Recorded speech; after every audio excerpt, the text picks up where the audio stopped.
Bharat 21 news आपकी आवाज सच के साथ। दिल्ली ब्रेकिंग। आम आदमी पार्टी ट्रेड यूनियन नेता सेवा सिंह बाली और युवा नेता आम आदमी पार्टी डॉक्टर गुलशन साकिब आज दिल्ली में माली सह चौकीदार एमसीसी से संबंधित संयुक्त प्रेस कॉन्फ्रेंस की। उन्होंने कहा कि इन पंचायतों में उनकी जमीन पर पंचायत घरों के निर्माण के आधार पर इन एमसीसी को नैमित्तिक मजदूरों के रूप में नियुक्त किया जाता है और आश्वासन दिया जाता है कि उन्हें इन पंचायतों में एमसीसी के रूप में सिर्फ बीएस मिलेगा, लेकिन आज तक ये दस्तावेज सफल शासन द्वारा खोखले नारे साबित हुए हैं। गुलशन साकिब के साथ सेवा सिंह बाली ने कहा कि इन एमसीसी को नियुक्ति के समय 1000 वेतन मिलता था और 2012 में इनका वेतन बढ़ाकर 4500 कर दिया गया था। दिल्ली से संयुक्त बयान में उन्होंने कहा कि जब 2014 में जम्मू कश्मीर सरकार ने संशोधन किया तो वे एमसीसी से वंचित हो गए और फिर 2014 से उनमें से किसी को भी नियमित नहीं किया गया। यहां तक सरकार द्वारा उनके वेतन में पूरी तरह से कटौती की गई और 2014 से आज तक उनमें से किसी को भी मजदूरी नहीं मिली। सेवा सिंह बाली और गुलशन साकिब ने केंद्र सरकार से जम्मू कश्मीर प्रशासन से अपील की कि न केवल इन एमसीसी को नियमित किया जाना चाहिए बल्कि उनका लंबित वेतन भी उनके खातों में आना चाहिए। यदि ऐसा नहीं है तो यह विरोध और पंचायतों को बंद करने के रूप में एक मजबूत आंदोलन होगा और हम जब तक उनकी मांग पूरी नहीं होगी तब तक उनके साथ रहेंगे। प्रेस कॉन्फ्रेंस में गुलशन साकिब ने कहा कि मैंने व्यक्तिगत रूप से केंद्र सरकार और जम्मू कश्मीर प्रशासन से उनके मामले की अपील की और इस पर कई बयान दिए और अब यह एमसीसी आंदोलन जम्मू कश्मीर के हर जिला स्तर से होगा। संयुक्त बयान में सेवा सिंह बाली ने कहा, लेकिन समय आएगा कि ये एमसीसी आंदोलन बदसूरत आकार लेगा और जिम्मेदारी सीधे सरकार पर आती है। प्रेस कॉन्फ्रेंस में कुछ एमसीसी भी मौजूद रहे।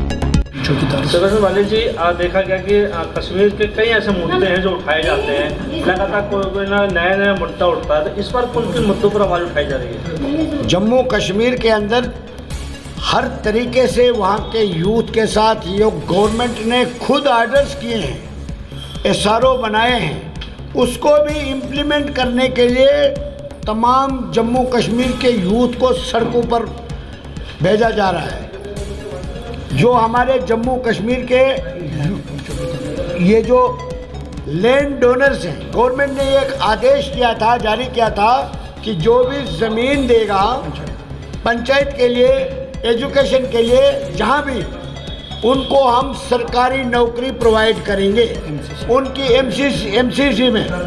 और उनकी फाइलें भी बनाई गई, उनके डॉक्यूमेंट्स भी तैयार किए गए। कभी उनको बोलते हैं ये एसआरओ ही ख़त्म हो गया, कभी कुछ इनको बोलते हैं, जबकि उनको कहीं कहीं साल वो डॉक्यूमेंट्स बनाने के लगे और आज भी वो सर्कुलर मौजूद है जिसमें government of Jammu and Kashmir ने ये उसमें एक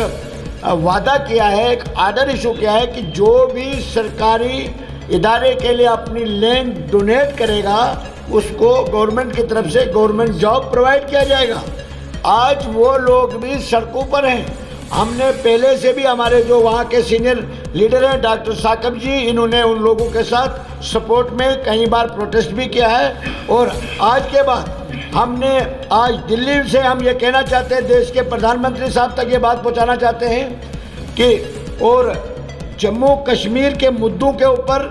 देश के प्रधानमंत्री साहब को चाहिए कि इन बेसिक मुद्दों के ऊपर ज़ाती तवज्जो देनी चाहिए। अगर ऐसा नहीं होता है तो जम्मू कश्मीर के अंदर पूरी आम आदमी पार्टी उन लोगों के साथ खड़ी होगी जो सड़कों पर लोग जिनको मजबूर किया गया है, जो लैंड डोनर है वो डिज़र्व करते हैं, और उसके लिए हमारा ये प्रयास रहेगा कि हम दिल्ली से वापस जाके हम जम्मू कश्मीर के एलजी साहब को भी एक डिटेल मेमोरेंडम देने जा रहे हैं। अगर उसके बाद भी उस पर तुरंत एक्शन न लिया गया तो हम पूरी सपोर्ट करेंगे और उनको सड़कों पे जो उतरे हैं उनके साथ हम भी सड़कों पर आएंगे और उनको इंसाफ दिलाने के लिए आम आदमी पार्टी हर मुमकिन मदद उनको करेगी और पूरी सपोर्ट करेगी।